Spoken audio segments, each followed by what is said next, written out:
Hello, everybody. We're meeting yet again, these podcasting three, ready to talk about everything. Chase is still recovering from jet lag, unfortunately. I know that feeling where nothing feels right. Waking up at weird times and just sleeping through alarm clocks. And it's a terrible place to be. The body is not used to that shit, man. Are you almost over it? I was. I thought I was back to normal. And then on Fridays is always my fuck day because I have clients from Florida and Hawaii. So I started like 3 a.m. So I was up all night. As soon as I got back to normal, I completely fucked myself again. Here's an interesting theory on that, though, 'cause I was talking to one of my clients about it. Because I came back and I was flying business class and I slept like a baby. Like, the last flight, I felt bad because I got on, I ate, and then they tapped me on the shoulder, and I woke up 8 hours later, and I was at my destination because I was so comfortable. I slept so well. The client I was talking to, he was like, "It's best to just get home fucked, completely fucked," because he has to go to New Zealand all the time. So you just get fucked. So when you come home, you just fall asleep immediately. He goes, "I take an Adderall on the plane before I leave and just do work." Get home completely fatigued and confused, and then you adjust much quicker. So interesting theory. I don't know if that would work. Yeah, I don't think so. I can't. Let me sleep, please. Well, Anything to get over the he agony was of an saying international. if you have a choice, you want to sleep on the way there, not on the way back. It's all the timing, man. If it depends if the plane is going to end up like if I show up and it's 10 p.m. at night. Yeah, okay. I get Yeah, that. yeah, So, it's true. adjustments. It is weird talking about drugs though. The This week we were talking about methamphetamine use among Nazis, because this YouTube video just did there's this place called Mitzi Studios and they do these fun little history animations and they release one every couple of months and they're a little funny, a little gory, so kids really like them. And they were talking about like Blitzkrieg and how it didn't just mean lightning warfare with tanks, it meant methamphetamine, right? And so it had all these scenes of Nazis taking little meth pills and things like that. And Which is my kids essentially America today. Yes, go ahead. Yeah, it's everybody. It's basically Adderall, right? I Yeah. mean, pretty similar. So, anyways, my kids are all giving me blank stares, just like, what is methamphetamine? Well, you're And missing out, kids. You're missing out. I was like, well, do you guys know what ADHD is? And they were like, no, Yeah, never heard of it, yeah. never heard of it. And I was like, oh, well, it's a medicine that makes you very, very focused, And they're like, oh, that sounds great. And I was like, yeah, your heart explodes too, that sort of thing. But yeah, they had no idea about any of it. So that's not an option when you get on a flight coming out of China. No Adderall is available, I'm Th- afraid. there is no ADHD where there's no need to evolve to it. Have it, especially if you don't have that itch to have your fucking medication. Hey, talking about the Germans, talked to a German recently. The really conservative party won like 40. AFT. Yeah. It's funny because every German I talk to says the same thing. And it's like, it's only been 100 years and we're back, And I'm like, so I guess in their mind, they truly believe if they go conservative, they will try to take over the world and take amphetamines. Like, she's the fourth or fifth one that always says the same thing. And I'm like, you don't think you've learned from it? And maybe you just need to be a little more conservative? That's not an option. Like, if we go conservative, we're going to go full blown Nazi and try to take over the world fear. These people told you that they're going to go full blown Nazi and No, try to but take they're terrified that the conservative party's gonna take over, and they go, it's only been 100 years. It's only been 100 years. over. Well, I mean, things are fucking changing in the world. Now that Europe is, I bet Trump's gonna fucking dissolve NATO. So, Germany's gonna have to build up an army again, which they're already planning to do under the new guy. So, It's eh, exciting. It's maybe, exciting. Yeah, maybe, yeah. Let's see if they can But let's control be honest, I, themselves. Yeah. I don't see any European country ever rising up again. No. How the fuck can some little bitch ass European country conquer the world again? It's just that age is gone. What do you Gone. what do you think of when you think of a European? What comes to mind? I think of a French man wearing ladies' underwear. and looking down at Americans with his cigarette. That's what I Okay. think of. Yeah, yeah, exactly. Me too. Verbatim. Yeah. Exactly. It's just there's nothing tough about Europe. It's just like they're a little bit smarter, they know it, and then that makes them a little Are dumber. they though? Are they They really smarter? nah, We think that because they're they have not British funny. accents and shit, They just speak but a couple languages. They're not that bright. They're not that all the funny. best universities are in fucking America. You know, Yeah. like they came to America. If we're talking like early 20th century, sure, until they had their problem with Jews and they all came running to America to teach. But It you know, I don't buy that. it's a little staggering how much America pays and does all the legwork with the military shit. Just like, yeah, we'll take care of everything. You guys just Not have your little anymore. socialism and enjoy each other. Okay. Yeah. Yeah. Not anymore. Yeah, let's see. And now we got to be scared of Holland rising up with their military. Yeah. Oh, how terrifying, you know. What the hell are we going to do if Luxembourg rises up? My God. You Yeah. know, and PU to you, Europe. PU. That's all I could say. Yeah. PU. That's a stench. Yes. PU. Austin, any thoughts? I always feel like me and Dean get rambling on very relevant topics, and you just sit there and stare at us. Yeah, I'm very interested in the history of drug use, especially within Nazi Germany. You know about the Weimar Republic was like or a state of complete like drug addiction and homosexuality and prostitution. It was an absolutely horrible place, and I know that Where?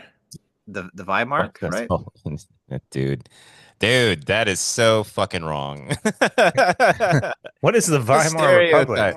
What? It was what was before Hitler, right? Like after post World War Oh, One Germany, oh. right? So Austin, you're right. That it was a very interesting place, but you also get like the Bauhaus, which is like the artistic center of the world for almost 20 years. You're going to have probably the most socialized democratic system up to that point. They had free education, free housing. They had unbelievable democratic freedom where communists were working side by side with nationalists and stuff like that. And in the 1920s under Stressman, who was their big, huge leader, right? They were actually recovering economically from the Treaty of Versailles that all came crashing down with the Great Depression. When the Great Depression hits, that's when everything goes to fucking shit. And that's when all the debauchery and all the violence just bleh, all over the place. But basically, there's a historian called Ian Kershaw and another one called Ruth Henning who really, really, really hate what Austin just said. They say that's bullshit. That's the stereotype that everybody says that the Weimar Republic was doomed to fail because it was this debauched place that was ready to die. But yeah, there's some historians who disagree with you, Austin. Some. I'm not going to totally discount your perspective, but I'm going to discount it a little. You know, Well, there's a book called Blitzed, and to be fair, I only listened to it on audio like a number of years ago. But he painted the Weimar as like a place where drugs were easily attainable. He talked about Prevatin. You could housewives could go into a drugstore and buy methamphetamine and take it. So there's all this like context leading up to its use in warfare that it was well known uh, by the population before it was taken by soldiers. wasn't that true of the whole world though? Like, I mean, heroin is a brand name. You know, you could go into any of your local pharmacists and get like there's this wonderful thing in World War One called the great a great gift for your boys at the front, and it's from the British, and essentially it's this big box of drugs with syringes and little wraps for your arms, and like it's just all things to numb the pain. With a You know what I nice mean? little label that says non-addictive. Have as much as you Not want. heroin. Genuinely, the heroin company, they literally said animal tests have proven heroin is 100% non-addictive, you know, It, which is a it, shame too, because heroin is, and Austin, you'll have to correct me on this because I trust you as the drug expert here, you know, hmm. but I've been told that heroin is a perfect painkiller. What I mean by that is in terms of side effects, like actual what it does to your body, It's so much better than morphine. It's better than anything else like Oxycontin or any of that stuff. In terms of killing pain, it's this perfect drug, you know? The problem is the addiction.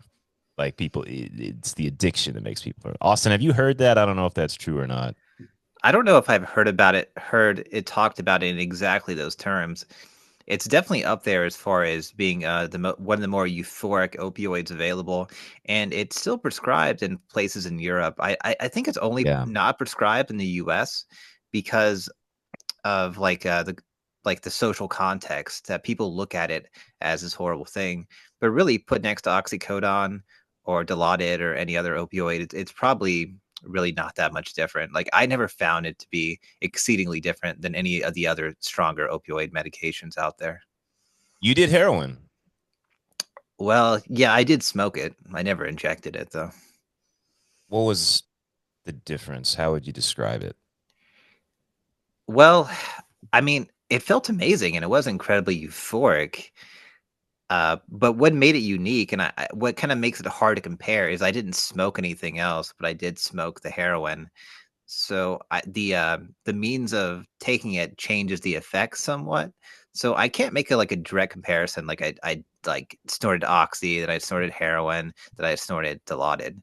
I would just say it was like when I was smoking it, it was incredibly, it was very addictive. But smoking is known for being a very fiendish way to ingest heroin, and in some people talk about it as being even more addictive than shooting it. I can't really say from experience, but it just like it's an incredibly intense rush that wears off very fast. So you the tendency is to keep doing it and doing it and doing it, and it feels so amazing. You could spend the entire day and it'd be the best day ever. But the come down from that is also very drastic. I think it like releases a huge amount of dopamine because you're getting all these really quick, intense rushes, but the crash is absolutely debilitating as far as like depression and stuff goes. So you got to get more. Yeah, that sort Oh of thing. yeah. Oh yeah, dude. That's Yeah. the whole point, man. Yeah. There's never enough. There's never enough. When I There was this comedian on Howard Stern called Artie Lang. He was a big fat guy, funny. He'd tell the good stories and stuff like that. But he talked about the first time he did heroin, and he said the second I tried it, I knew I was in trouble. Because I was like, I'm fucked. The very first time he was like, I knew, and he's been a heroin addict ever since. So did he get his nose powerful bit shit. off by somebody? He got his. I think you're thinking of Chris Farley in the movie Dirty Works. No, Yeah. man, I'm thinking of this guy too. He said, didn't he try What to? he now what happened because Artie Lang is in that movie. But what happened with Artie is he was doing cocaine and he did so much cocaine that Oh, his nasal cavity like collapsed in on itself. So his nose was like basically fell off and he had to get a new one constructed for his can, face. can I say this? Because when I was working for that neurologist, those were the two drugs, were like heroin and the cocaine. Because I was doing EEGs, the people that came in. We did an EEG on all the heroin addicts. Every fucking time their brain was at least 2 to 3 deviations overactive in some area, like Mm. just crazy outside the norm. And I'm like, oh, anything to slow you down. Like they're like, how did you know that? I'm like, I'm looking at your brain. Like they're like, yeah, same thing that Artie guy was saying. As soon as I took it, I knew I was fucked. On the opposite side, you see people with underactivity in the brain. When you take a picture of the brain, I'm like, what are you here for? Are you upper? He's like, yeah, cocaine. Like, yeah, anything to speed you up, man. Now I get how you could start taking both in order to try to speed up or slow down, but just by looking at their brain, you could tell what they fucking chose or what their propensity was. It was fucking cool. It's funny, man. Like, because there are those addictive personalities. I've never taken a drug where I immediately thought I need more Yeah. or I'm in trouble. Yeah. It's never happened with a drug. It's happened with video games sometimes, like where I've been like, more, more, more, more, more, but never, never a drug. I remember like I was always doing psychedelics and weed. That's pretty much it. But with all that shit, I don't know. I was like, that's enough. Thank you. I appreciate that drug. And then moved on. Yep. I they say that like everyone has their drug of choice, and I definitely felt that because I've done amphetamines, not methamphetamines, but like Adderall. And of course, there's people out there that find this, like Chase was saying, they're naturally slow, and like it immediately fixes their issue. For me, like I kind of saw what people were talking about, but exactly like you, Dean, it was like a take it or leave it situation. Like I wouldn't go out of my way to do it. And I don't even know if I have an addictive personality, but I do think I have an overactive brain. And that's exactly what the opioids did for me. It was just like instant relaxation, and instantly your thoughts slow down, your emotions come down, and there's like, and beyond all that, there's positive euphoria. But I think Chase is exactly correct, and I would imagine if I was put in one of those machines that you would probably see that. And like the irony is when you're going into withdrawal, that overactive mind becomes 10 times worse. So it's not like a really great solution, but when you first take it, like it definitely seems like the perfect solution because it really does like slow you down incredibly. Why do they say addictive personality? Now that I'm thinking about it, I'm like, it has nothing to do with personality. It's really just the brain functioning, like the wiring up there. If you're overactive or super underactive, you're about 99% likely to have a propensity. There's junkies out there that just truly love both. I don't get that, but I mean, just looking at your brain, like, oh, that's like you said, anything to fucking chill it out, and fucking it. I was chilled out and happy. That was beautiful. Yeah. Yeah, What is I an get. what's an opioid? Sorry, I just because I'm now just realizing I don't really know what an opioid is. Because I'm thinking opium like Oscar Wilde in the 19th century opium den smoking shit that was imported from Afghanistan. And now I'm like, oh wait, that's probably not what Austin was doing. What's an opioid? Sorry. So I think an opioid is anything that like activates or attaches to your body's endorphin system. But there's like you have opiates, and those are natural. And I think opioids are just the same. Basically, they work on the same brain system, but they're either synthetically or partially synthetically derived. So, but Give me a opiates and name. opioids, like morphine would be an opiate from my Morphine. understanding, and like Dilaudid would be an opioid because it's synthetic. So that's my understanding. I might have to look that up. Prescription To be honest. drugs. Prescription drugs, basically. Yeah. But it comes from the plant, the poppy, right? That's where they get it from. So it is naturally occurring. Is that correct? But I think synthetically they make it 10 times. I don't fucking know either. I don't know. Yeah, I looked it up. Okay, it says, quote, opiate, OPIATE, refers specifically to natural compounds derived from the poppy plant, such as heroin or morphine, while opioids, OPIOIDs, may be natural or derived in a lab. So that's apparently the difference, but very basically identical uh, in the way they affect you. So you were taking like what? Uh, Started with oxycodone, codeine, Oxycontin. Okay. Okay, yeah, got you. and then All the Dilaudid, prescription drugs. oxymorphone, hydromorphone, basically like all opioids for the addict are interchangeable. They do have slightly different subjective effects, and I'm actually not really sure why that's the case. I guess the natural like endorphin opioid system is actually quite complicated, so they all do things that are slightly different. But if you're Yeah. in withdrawal from heroin, you can take a hydrocodone and it takes you out of withdrawal and vice versa. So they're basically all interchangeable with slightly different effects. Some make you stimulated, some are more relaxing, but basically what they do is like 95% similar. I remember I had a friend back in college, good old Will Stanton, man. I wonder where this guy is. He was a good buddy of mine. You ever had like a weirdo friend? Yeah, you know who he was? He was Eric Javor. That's who he was. He never left his apartment. But he was like deep into the internet. He could figure out anything on a computer, and all he wanted to do was play guitar and get high. That was it. That was what he did all the time. He only came out to went to class. But anyways, I went out. We were friends. We were friends, and I went to hang out with him one day. Always going to his place. And he had this poppy seed tea. He got it back on you guys remember Silk Road, back in the day? Like he was doing Silk Road, all that Sure. shit. And it would show up in the mail like to his apartment. And they were these pods, like they were flower pods, I guess, like big old things. And he made this tea from it. And he would just drink this tea all the time. I was like, dude, let me get some of that, man. It was one of the most unique, sensations of my life. I wouldn't even call it euphoria. I would just call it like a almost like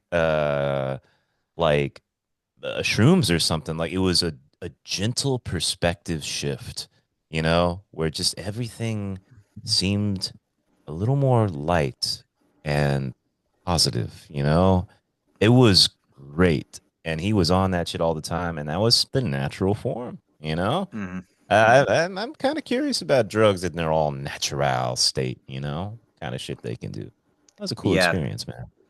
poppy pod tea is not like you're talking like ancient drug preparations. I mean, people were doing that 2,000 years ago. But Ah, what's unique about that? I mean, the primary effect you're getting from the poppy pods is morphine. That's the strongest alkaloid in there, but it's very complicated. It's like cannabis has thousands of different types of or variations in cannabinoids.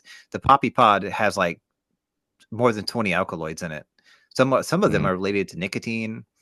You have yeah. multiple types of opioids, including codeine in it as well. So it's very complicated, and it's known for being dream inducing and semi psychedelic, but not exactly. But it puts people into a nod state or to a trance state in which one can hallucinate. Specifically, it's known for that, or like opium, or in particular. But yeah. That's what he used to say. He used to dream on it. Like he used to take it before bed and stuff, and he'd have these crazy dreams, like Really? like incredibly potent, powerful dreams. Like and remember them, recall them. But yeah, that was his thing. He would sleep. This guy he never left his apartment. Just sleep, guitar, computer, drugs. That was it. And yeah, I guess that's how he kept himself sane, instead of talking to people. Do Just do do drugs all day. do you think in places like Middle East, Dubai, Dagestan, like hardcore Muslim place, they've got their little concoction where you can get a mean buzz, kind of our version of fucked up? There has to be, right? All these people Oh over yeah. there. Yeah, yeah. I figure they got some In kind of Morocco, they had the hashish. They chew on that shit. do they? Everyone did it. Yeah. Every single. It's powerful. It's like dip. Dip will fuck you up, man. Like So yeah, yeah, so yeah. they get fucked up. They just don't do it with alcohol. Exactly. Gotcha. Just yeah. Like I remember also they had this Moroccan gunpowder tea. Like they use gunpowder to make it. That shit was awesome. Some of the like it gave you it was a tiny buzz, like the equivalent of a cigarette sort of thing, but the taste was bam. It was awesome. I will always remember that Moroccan gunpowder tea. So good, man. Yeah. But yeah, everybody's got their shit. They're throughout the Middle East, they choose something called khat, and it's a natural cathinone, which is basically a type of stimulant. But They it's grow it in Yemen. Yeah. okay, yeah. It's That, within the that that's like U.S. what a lot of the wars are about. Like all the wars in Yemen, like all the money they make is from that fucking plant. And that's why nobody Okay, can eat because they're just growing that. Like that's the only thing that can make money there. So yeah.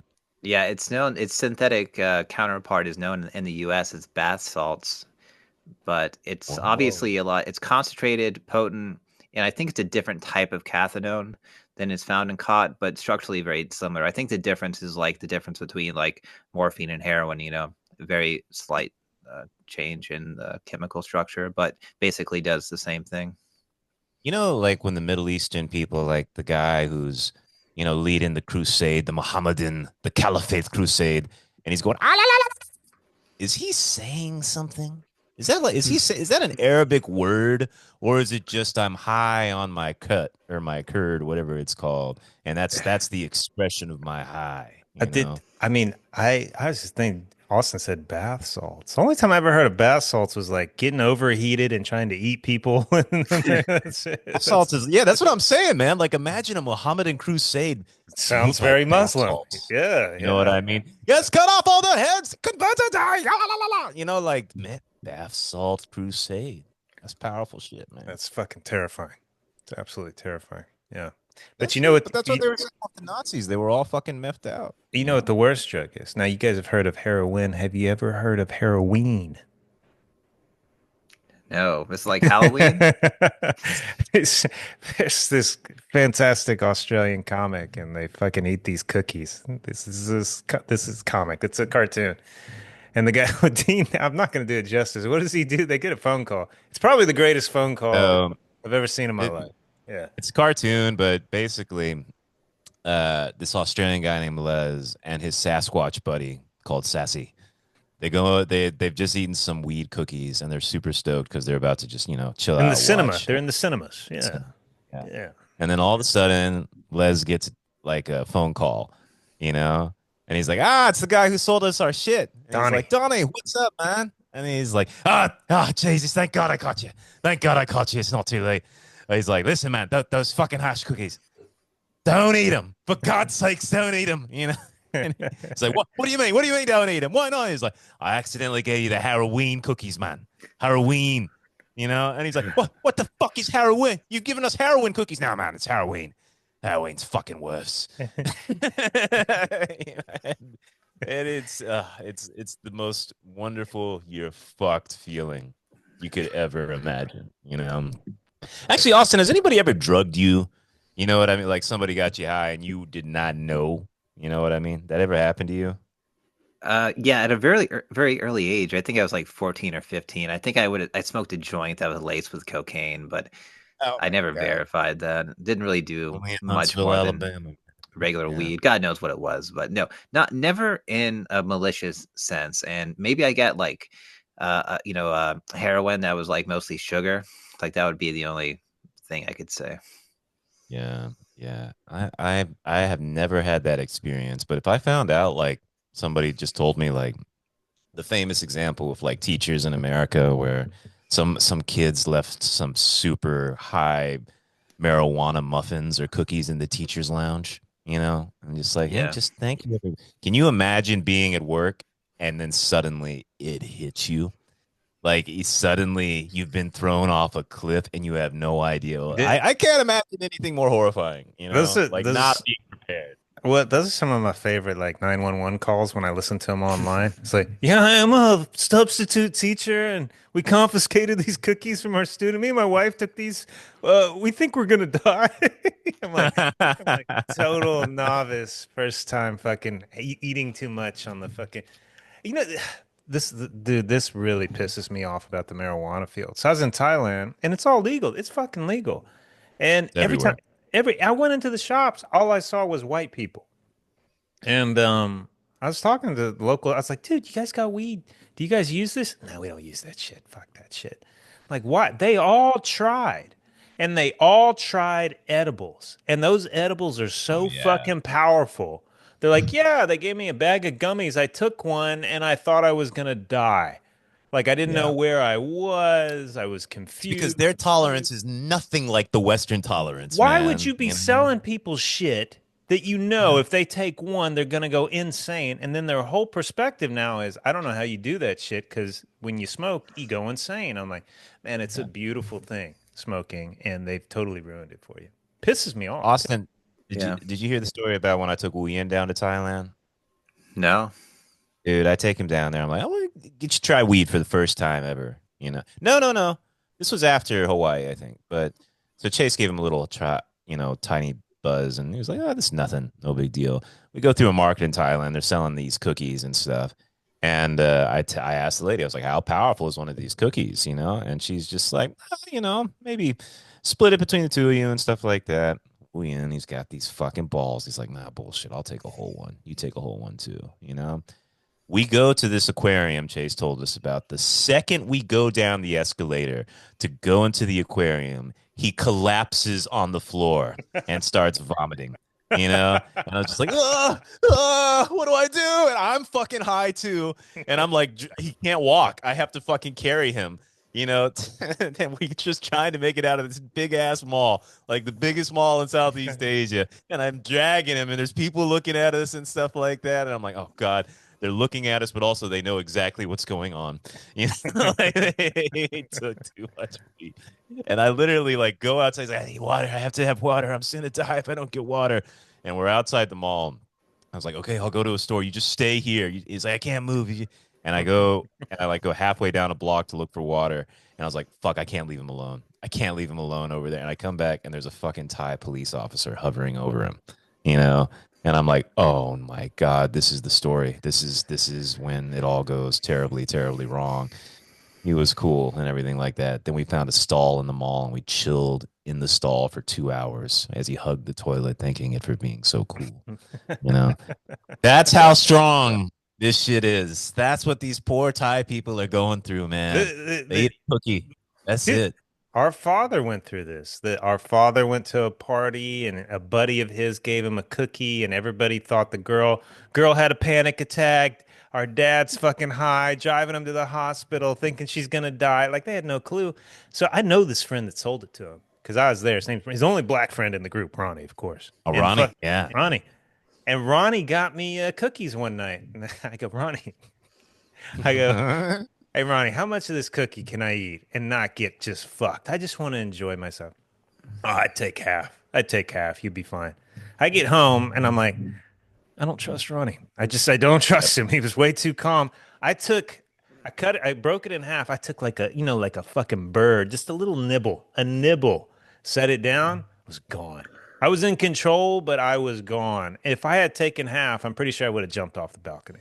I would have been. And I grabbed him by the shirt next time I saw him. I was like, motherfucker, you fucking. Have you taken this shit? No, my buddy did. She told me to take half. I was like, Ronnie, you can't do you can't do Dude, that. this was, You you can't do remember that. when we had the barbecue there in Maui? You know, Yes. Chase, Yeah. It's we had awesome. it was good barbecue, by the way, but Awesome. he puts this we made some Rice Krispie ball, like hot weed Rice Krispies, Yeah. and we cut them up into little like Chase and I, we experimented with those things. We had it right. Like we knew exactly how much to take. And Chase put them out there, and he had a little sign saying, just Take take. one, only one underlined multiple times. Yes. And your buddy didn't read the sign. He was just No, he did. he He had to didn't take it seriously. He's like, ah, fuck it. I'm he gonna take he two was of the one those. fat guy at the party. And he just kept eating all of Yeah. it. He got completely fucked up. And oh jeez. Be safe out Yeah. there, kids. Edible cannabis is a completely different animal. It's converted into another type of cannabinoid in your liver that Let is me a lot more psychedelic. let me say this though, because we've been bashing it. What's the best high you guys have had on weed? Is it smoking or with edibles? I think I'd say smoking for me Really? personally. Really? Because I like it. I like how controlled it is. And it's short. Like you have total control. You smoke as much or as little as you want. Well, And yeah, the best high you've ever had on weed, to me, a perfect dose of an edible. If you nail it, it's just a beautiful like 4 or 5 hours. It's truly it's hard to just nail. it, It's a it- lot of experimenting but if for you sure. nail it, that's the best high you can have on weed, I think. Yeah, I agree. I agree with that. Yeah, but the rub is that it's really difficult to gauge because like you might have a certain amount of food in your stomach.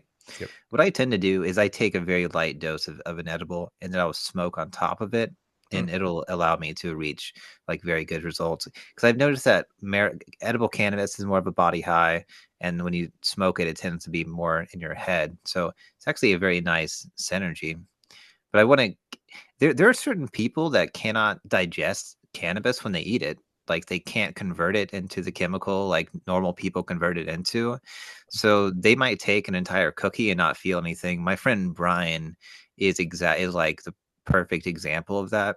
He can take as much edible cannabis as anyone. He can eat probably 3 or 4 of those powerful cookies you're talking about, and he wouldn't feel it. And he might be the guy that you ask, like, "Oh, these are really weak." And that's what happened to me. He's When a strange looking guy, right? He's like not too tall, but relatively kind of he's kind of plump. He doesn't look fat, but he is fat. He's like a big Yeah, guy.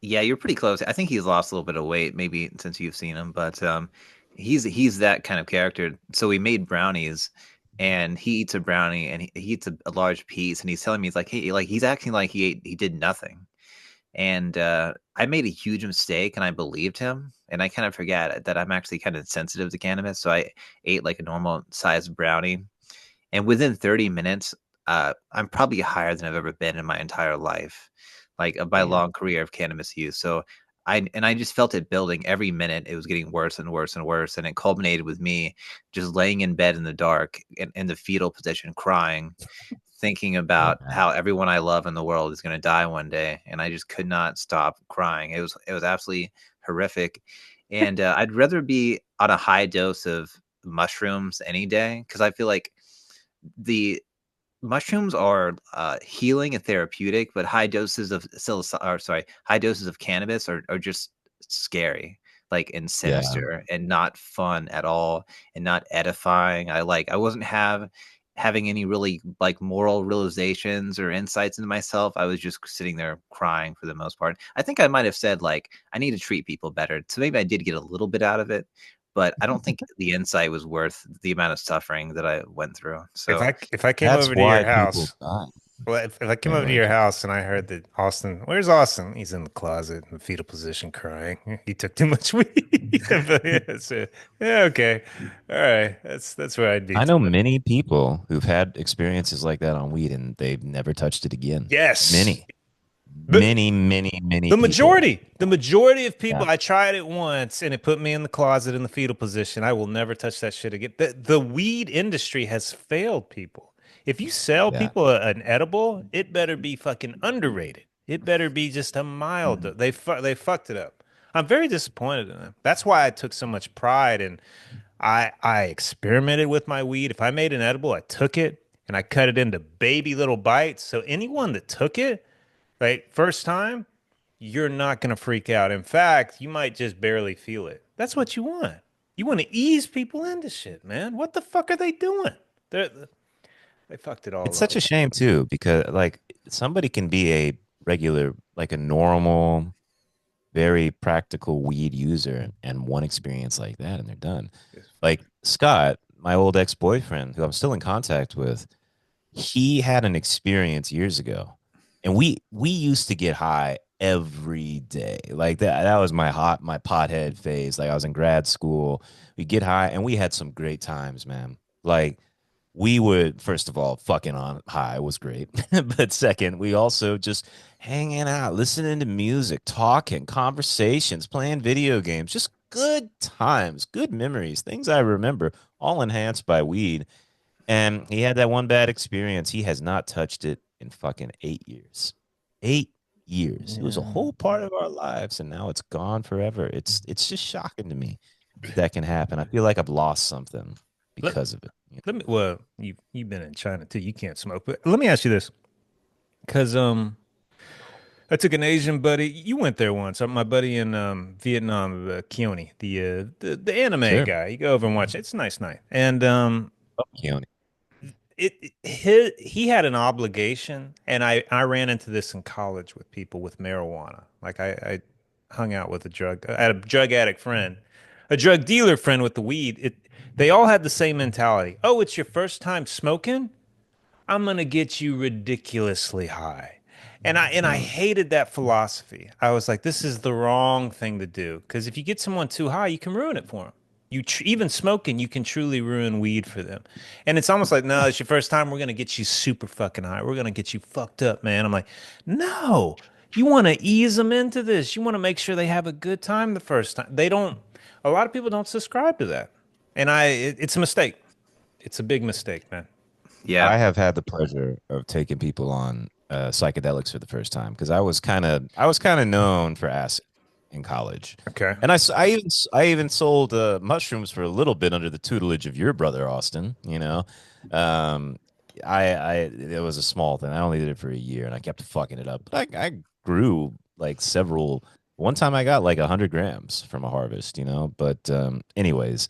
Uh, I took it upon myself because of that philosophy that Chase was talking about to always give people the lecture if this was your first time to say, listen, you need to prepare for this. You need to be in a safe place. Is there a friend, a sober buddy you can have that you trust just to have them around? You know, they can take you, they can drive you where you want to go. You can go on this. You want to take exactly this much and don't go over this much. You know what I mean? It was I felt like I had a moral obligation to do it, you know, and I think it helped people. I got people who texted me later saying, "Thank you for the warning. I appreciate that. You helped me not make a stupid decision." So yeah, good stuff, man. Austin, I feel like you were the fucking guinea pig for somebody trying to get you to. I mean, Austin was, I think of him growing up, the baby amongst his older brothers, and his older brothers had a wide variety of friends that all got high, and he was just like there. Well, here you go, buddy. Take a hit of this. How do you feel? I have no idea what that would be like. I imagine some people treated you well and other people just got you fucked up. Chase, I mean, you were one of the first people I got high with. You and Austin. I'm not gonna say his last name. I Well, hope I treated you well. I hope I did it correctly. Fuck. no, it's Corruption. fine. I remember that. I remember Austin because I was so high, and I think this is perhaps the only time I've actually hallucinated from cannabis, and I think it was maybe the first or second time I used it. My vision was zooming in and out like this, and it was very Oh, disorienting. yeah, I know that. And Oh, Yeah. I was slightly, I wouldn't say I wasn't like out of my mind, but I was so high that I was not thinking rationally. And Austin, we'll just say D, was like walking up to me and like making weird faces and noises, and it was really putting me off. But that was like yeah, definitely one thing that stood out. But yeah, you were one of the first people I got high with, and I remember sitting on the couch at that house, that rental house, and I think you were sitting next to me, and I was eating directly out of a jar of peanut butter, and I had no liquids, and I thought for a minute that I might die because my throat was so dry. And I remember Sylvia walking in, and I'm sitting on the couch, stoned out of my mind, and she's like, of course, she's like analyzing me. I'm just like, does she know? Does she know? She walked away. We used to get high there all the time, and of course, Sylvia was like, she was so against it. I don't know if she turned a blind eye. I'm so confused about what she knew at what time, but she hated weed, but so it was like a very precarious kind of thing that we did at the time. But we somehow we got away with it. I don't know how. Let me ask you, because you're talking about the other Austin in our lives. There was another Austin that was my age. He was, and I think everybody could speak, he was our pothead friend in high school. I remember the first time he smoked, the next day he was smoking. And then ever since then, he always had weed on. Every time I hung out with Austin, hey man, you want to take a toke? Most of the time I did. I was like, yeah, sure, let's cruise and take a toke. He was always high. And it became part of his life. Every day was a weed day. It's better to be high than to be normal. He was a pothead. From the get-go, he loved that state of mind. I was never, maybe like the last semester of college when I had like two classes, I was a pothead out of boredom, but I never let it take over. Weed to me was always just like, yeah, it's fun, maybe once or twice a week. There are people that do it every single day. It's not going to kill you, but it does make you just a little stupider, dumber. I don't know. Does it make you just what? I don't know what is a pothead's. What are the signs of a can I just say pothead? something about Yeah. this person, this Austin individual? It's when you're an outsider. There's the old expression. They always say the spectator sees more of the game, you know. And as a little kid, interacting like and seeing all of Chase's and Chris's friends going in and out of that Mexican house and stuff, it was one thing was very clear to me. Austin was at the bottom of the hierarchy. I was like, everyone was just making fun of him and calling him a border hopper. You know, like, he was Mexican and all that shit. Like it was just, I was so aware of it. I was like, okay, this guy's the bottom. He's at the bottom of all of this. You know, it was just one of those things. One of those things I noticed. You know, He was always high. I had some good times with Austin, but we were always fucking high. The hardest I ever made him laugh, I remember we were both fucking high as shit and we were driving down the road and like a gnat or a insect hits the window, just spat, huge. And we were like, oh, and I was like, hey man. I was like, you know what that fucking insect was thinking? He's like, what? And he's like, fly, fly, pain, pain, pain, pain, die. And he just started laughing so hard, like he started swerving. I was like, man, you need to concentrate on the road. He almost killed us. He was laughing so hard. That's what I remember also. Yeah. was he your roommate for a bit? Am I remembering that right? Yeah, he was. Yeah. Yeah. Yeah, yeah. There was a guy named we called him Fat Mike, right? He's not fat anymore.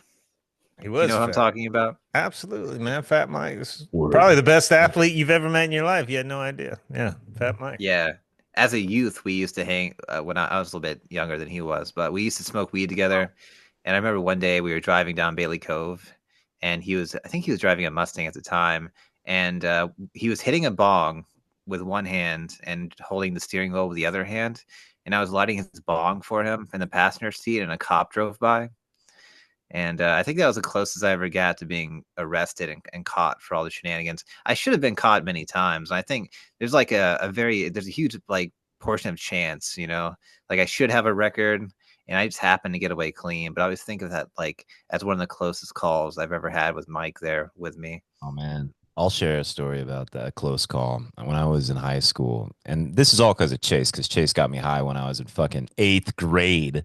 So I came into high school already known as a pothead. So You're it was welcome. just If like that I was the gave you the cool reputation, you're lucky. Yeah.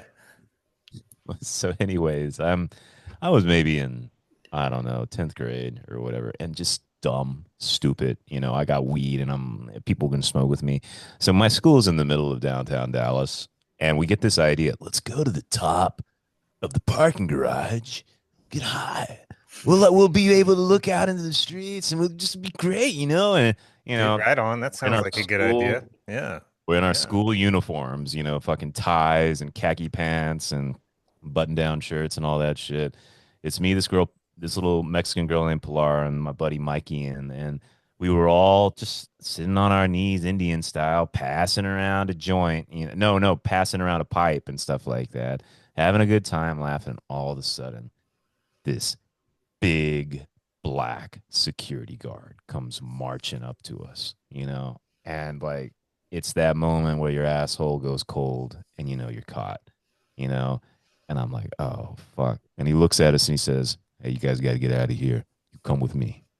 And I was like, oh God. And we leave our shit behind, like the pipes and the weed on the ground. He's like, you better get your stuff. And I was like, oh God, oh God. We look at each other and I'm like, are we going to run away? And we all realized we were too high to run. So we just submitted to, we get in the elevator, we're going down. And I'm thinking, I got to find out what's happening because the second those elevator doors open, we've got to bolt. I look at him and I say, what happens now? And he says, shit, I was hoping y'all could hook me up with some kush. And that was it. We got away. We all started laughing. Just a good story. Nothing bad happened. Yeah, like, that's friendly. That is a God. great story right there, man. He was cool. Yeah. He was probably working that job because he was a pothead. Yeah. Exactly, man. Wait, Yeah. parking garage attendant. Come on, man. He's Parking. probably hot right now. Dean, I have Right. exactly the same kind of story. The parking garage attendant at my work is constantly Oh, yeah. smoking weed, and I think it's just like a part of the job. I think you might have to smoke weed to do that job. I mean, you're It's part of stuck in the a interview load process for that all- job. Yeah. Yeah. You got to be able to get high. Yeah. I wonder about so China's got a lot of toll roads. You know what I mean? Like just toll everything's a toll road. There's people in there. And they got 12-hour. I always wonder, like, what are they doing? Like, are they just got a book and they just read all day? Well, Is that their I stayed with our uncle who overlooked he had a beautiful view of a parking garage from his apartment. It was a horrible apartment. He hated that place. But he had binoculars, and I found out why. Parking garages attract strange people. Like once a week, he'd be like, "Chase, come over, look at this." Be some dude on the top, parked there, just sitting on his car with his shirt off, doing shit like this. There was another time. What? There was another time where some black guy was obviously getting head or something like that from somebody, And there's another time people are like doing like racing, like doing like little wheelie shit, and like there's shit going down on the top and inside of parking garages all the time, all the Oh time. man, that dude, it absolutely. One time I was in Hong Kong. This is years ago, and I was like stuck there doing a visa run or something like that. And Hong Kong is nothing but skyscrapers, just endless skyscrapers everywhere around. I'm in a hotel on like the 32nd floor, Yeah. and looking out and stuff like that. I get on Grinder, and I meet a guy, and it was one of those times where it was just all fucking. It just got like just no talk, no nothing. Like, you into this? You into this? Yeah, let's do this, man. He was like a business guy. Like, he's like, look, I got like 2 hours before I got to be in a meeting or whatever. We banged like goddamn animals. Like, I had him up against the fucking window. You know what I mean? And like we're just Deviant. banging You're a away. deviant. You're a deviant. Yeah. An hour later, I get a fucking call from the front desk, and it just says, "Sir, we just wanted to remind you that there people can see into your room. Please close the curtains in the future." People, Uh, poor straight people having to see two gay guys go at it. just two guys fucking. I didn't think about it. There was, and I looked out the window, and it's just nothing but offices, just tons and tons of offices staring directly at me. I was like, oh my god.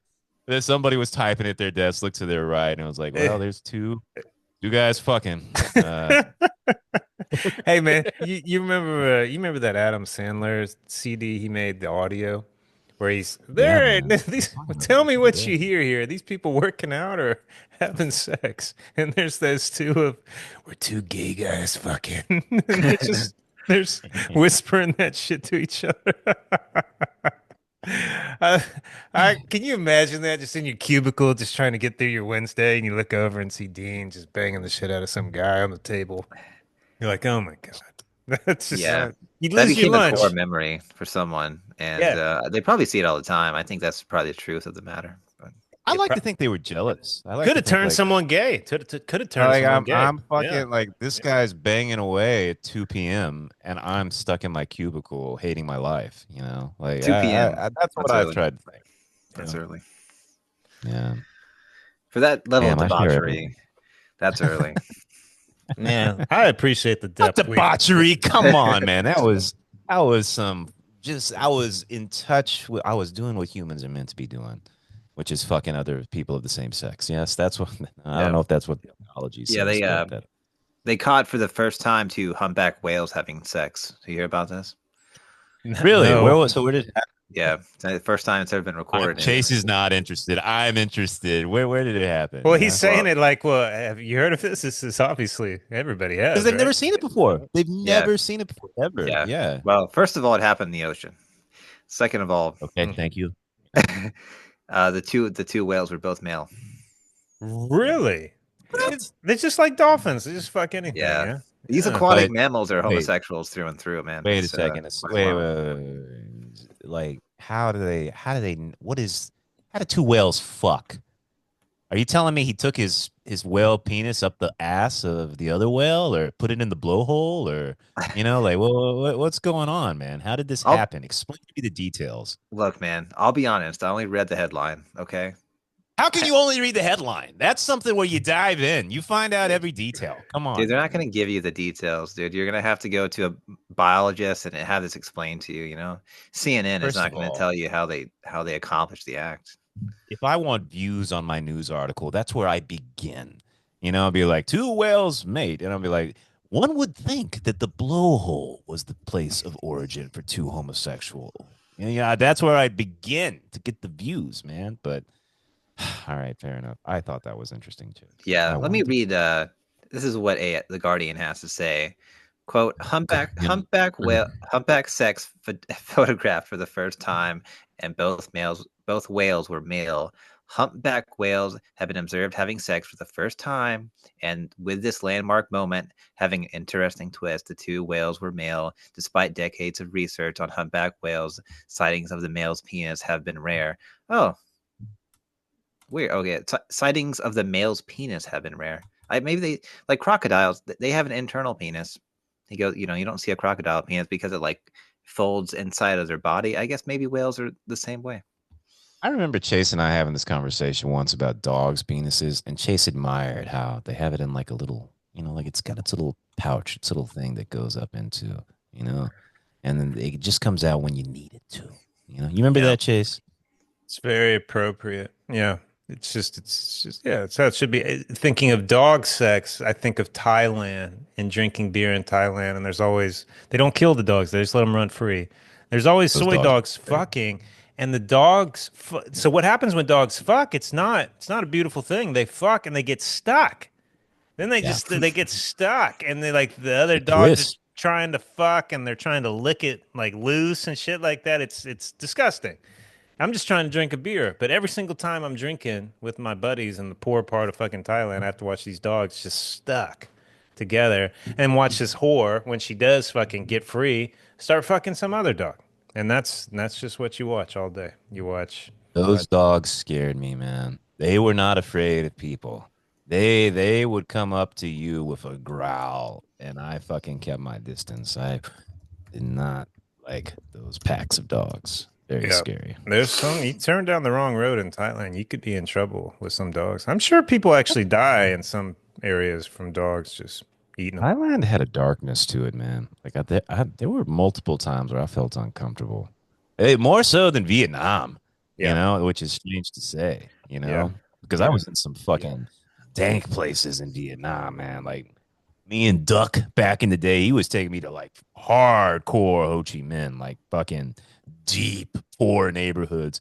Nobody gave a fuck. I never felt Well, the yeah, need. yeah. Well, in Cambodia too, I was walking around with this chick. I was like, "Hey, man, you guys don't have the dogs like Thailand, but you guys are Buddhist too." She's like, "Yeah, we'll fucking eat them. You know, we're hungry. We'll fucking eat them. You know, it's just like you're just not going to see that many of them." I was like, "Interesting. Huh. That's Eat where them in you're at." China. Yeah. Yeah, Okay. yeah. I get it. Dina, you have the right to be afraid. There was a very famous case in 2018 where a pack of dachshund mauled a woman to death. Dachshund. Dachshund, yeah. Dogs? Wiener dogs? All the dogs involved in the mauling and the let's call it what it was. It was a murder.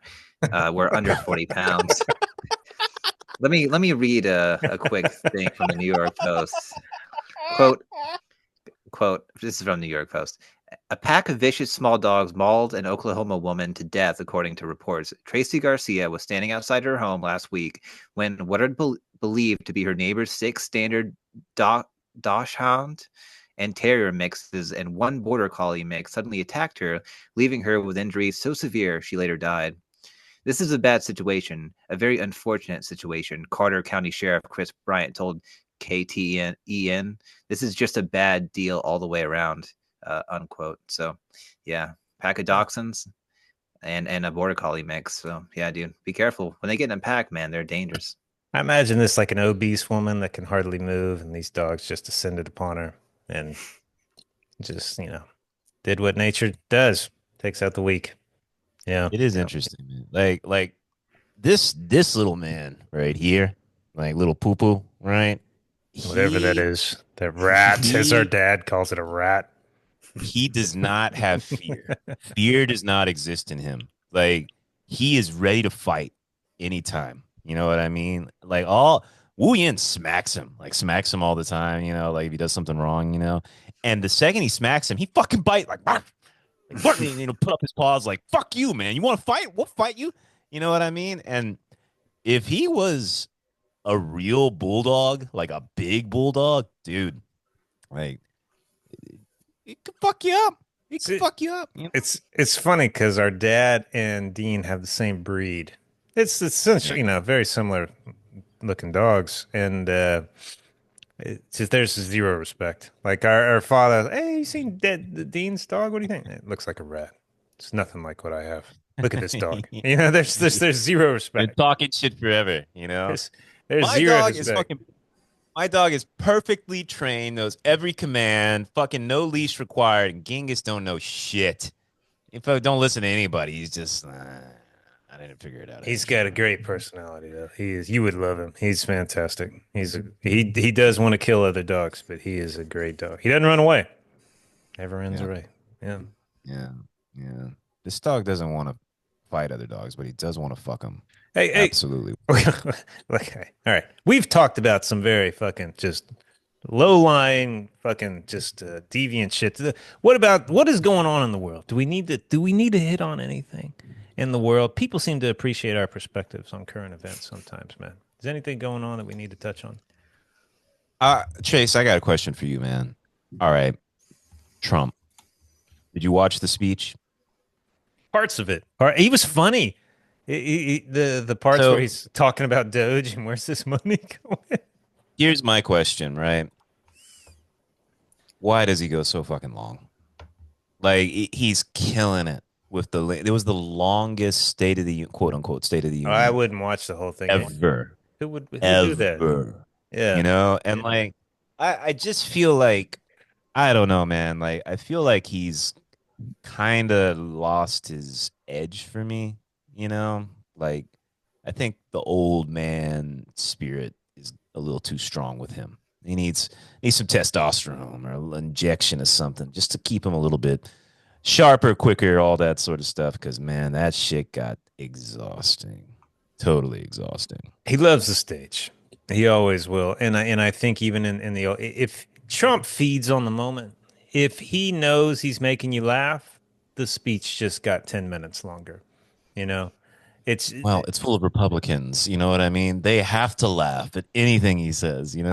I cannot stand that shit. I can't believe you watched the whole thing because it's always the same I thing. didn't. One I didn't, side but I watched a good chunk and clapping, gave up. the other side has signs that say "Boo, we hate you, keep billionaire." I'm A like little this. paddle. It's Yeah. a skeptical. I don't know how people participate. It's like a theater. It's like a play. Essentially, there's it's just this duality, and there's no in between. It's quite disturbing to me. Like I'll watch Trump, he cracks a couple jokes, and that's kind of nice. That's it. I turn it off. I'm like, that shit is insane. That to watch that and to participate in that, you have to be unhinged. Unhinged, man. Here's the shit that I'll say. I am convinced now we are on the cusp of not only a recession, but a 2008 sort of scenario. I really believe that all the economic signs here in China and all the economic signs in the world are people bracing for something big. Like, you guys know Rupert Murdoch, right? Mm. He's buying up, he's selling all of his stock in favor of cash, like huge, massive supplies of cash, you know, because he doesn't have faith in the market, but he wants to have cash on hand to buy when shit is cheap, you know? And I feel it in the air. It's that historical, there's these 100-year periods, man. And just like in the 1930s, there's the Great Depression. I think something is on the horizon. I feel it, man. Everyone in China is prepping for it. Everyone in Europe's prepping for it. I think it's coming, and it's going to be bad, very bad. Yeah, but what about those gay whales though? I know, right? Yeah. The gay whales is what we should be talking about, but instead we're focused on money. And money is the root of all evil, isn't it? You know, that's the thing that Jesus was warning us again. Easier for a rich man to get through the eye of a needle than to get into heaven. Thank you for correcting course, Austin. I appreciate that. Well, I get my news story. South Carolina executes man by firing squad. Really? Yeah. Did he, by Oh, request? Did he request it? He did. He had a few options. He had, I think, the gas chamber, the electric chair, and firing squad. And I think he made a good choice on that one. you would take the Could be firing squad? quick. Is that what you Yeah. would take? Quick. Really? Bullets to the brain, you know? They shoot you in the chest. Yeah, that's gonna Uh, say that it's a chest shot. That's gotta hurt. It's gotta hurt a lot. I don't know. Yeah, yeah. From my understanding, unlike lethal injection, they don't prep you with meds. So the theory behind lethal injection is that they basically knock you out with benzos before they actually administer the thing that kills you, so you don't experience it. I'm Huh. not sure if they do that with a firing squad, but I'd say the positive aspect of that, and this is why it's a classic, is that there's not a lot of room for error. You can be very stupid and maybe inept, but if you got 10 inept people, like some of those people are going to hit you where they have to. You know, it's not hard to shoot somebody. So and when you're dealing with meds and because of the Hippocratic Oath and all this stuff, like a doctor can't administer the meds that kill you in a lethal injection. So you got these goons, you know, these cops, these pigs, as it were, trying to like force these drugs into your veins, and it often goes very poorly. So, given the choice, I would much prefer a firing squad. And I will say, this guy did beat his girlfriend's parents to death with a baseball bat. So, Fuck. probably deserving of whatever he got in that regard. That was in 2001, so we're talking. It was a while ago. I- I, yeah. I'm all in favor of the death penalty. I think if I had a choice, I'd want lethal injection, just like a slow ease into the abyss. But I love the idea of euthanasia. One, for people in chronic pain or near death or ready to tap out, at the end of life. I'm totally fine with that. And also fucking if you got a life sentence, why not? Why shouldn't you be able to opt into euthanasia. I think that should be an option. It's so taboo, you know? And then you got these people with Alzheimer's that don't know where they fucking are and are absolutely insane. It's just like, why can't they tap out? Totally would want to You know tap out. how they used to kill people in China? Um, no, I'm sure it's kind of unique. Yeah. Death by 1,000 cuts.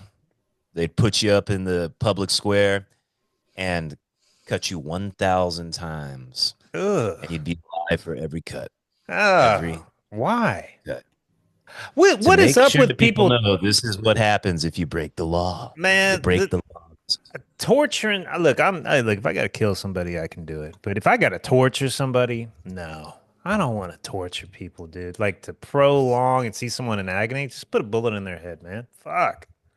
I never I understood. remember there was this book called London by Edmund Rutherford. I think it was in this book, and they talk about a burning scene, like a real, like a historical account of a burning, Oh God. right? And so they got like a Protestant on the fire or whatever. And what they used to do is push all the children to the front, make sure the children see them burning alive, you Oh know, my God. because you see, this is what hell is like. Oh The my whole theory God. behind burning people alive was you hope that as the fires crawl up and they're like, you see, this is what hell's like. Do you convert? Do you convert? You have a few seconds. Will you I would convert? totally There you convert. go. Yeah. You're still going to die, but, saved from eternity of hell, That's, what a disgusting lie. Horrible, Yeah, man. that's found in early Mormonism. You may not know that the early annals of Mormon history are quite bloody. And there's a case of the Mormons massacred a bunch of people trying to pass through. I forget where they were from. Really? Yeah, but Mormons? Really? Mormons. They had this thing called Mormons have a blood. dark history, man. They Yeah. yes, they do.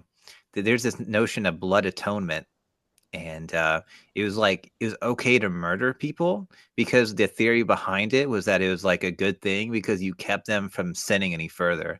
So you're like, oh, you're incorrigible, you're gonna keep fucking up, we're gonna kill you because it's like it's for your own good. And I think it's just like a deeply twisted philosophy. But yeah, the early history of Mormonism is quite unsettling, and it's actually in the extremes. It's remained very unsettling, and those little enclaves they make for each other with all the children. You know how that goes. I've talked to some ex Mormons, like some gay dudes, obviously a little difficult for gay dudes and stuff like that. They all had horrible stories, like real Scientology shit, where the brainwashing gets creepy quickly. It was, yeah, dark shit, dark shit. But Jason, Guys, go well, I ahead. want to comment. Like, you would really take lethal injection, um, because I think I made a good point that it's like you got these uninitiated people forcing drugs into you, and there's a lot of cases of people languishing for 20 minutes, 30 minutes at a time, just dying slowly, apparently in agony. So I like the theory behind lethal injection sounds good, but I think in practice is actually quite a crapshoot whether it goes well or not. That's fucked up, dude. Are you telling me that if I chose lethal injection, someone giving it to me would want to prolong my death? Like if I was in charge of that, I would want it to. It can be accidental too, because every body is different, Yeah, Every but you figure you would have a decent gauge on this. I mean, when we put a dog down, I don't remember dogs fucking writhing in pain. I mean, you give a dog whatever the injection is, and they're done in 5 seconds. but you're not giving a dog opioids beforehand. No, if that was my job, if I all right, Chase, you got to put people down. I would be take it very. I would want to put them down as gentle as possible. That would be my innate nature. But maybe other people's are different. Like the act of this crime is so heinous that we want to make this person suffer. I don't know. Maybe, maybe. I don't think I could do that. Yeah. Guys, shall we end it there? Yes. An hour and 10 minutes, ladies and gentlemen, boys and girls. Thank you for listening to the Divine Brothers podcast. See you next time. Bye bye.